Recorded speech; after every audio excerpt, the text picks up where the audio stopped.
A book that changed your life.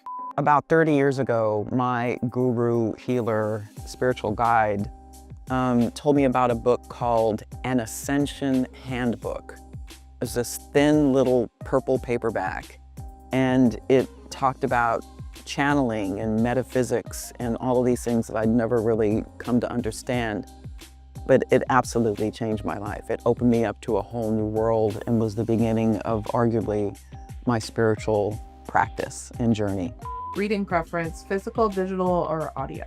Physical is out. My eyes get too tired from reading. So I've just recently started combining the audio, because I have Audible, with the Kindle, because I actually love Kindle being able to mark things up. So I love listening to something, but I want to be able to go back and mark it up if I'm going to go back and summarize and maybe use some of that, the quotes from a book. So the combo of the audio and digital. Current book on your nightstand?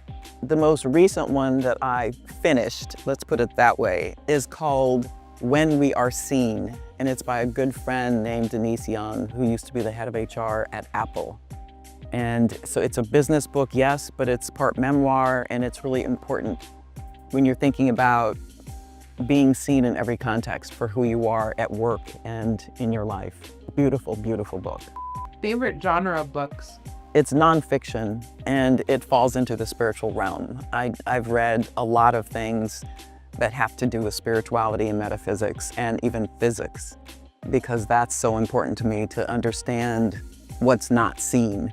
And because I think that's where the power is going to be for most of us who choose to seek a higher vibration.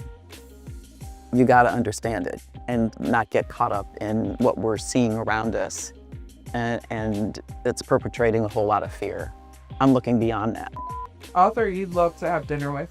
You know what, Malcolm Gladwell, he's come out with a new book that I've not yet read, but I've always been fascinated by him. I've read, I think, 3 or 4 of his earlier books, and he's just brilliant in the way that he processes what we see in the world. So he's someone I'd love to have dinner with, get his take on what's happening.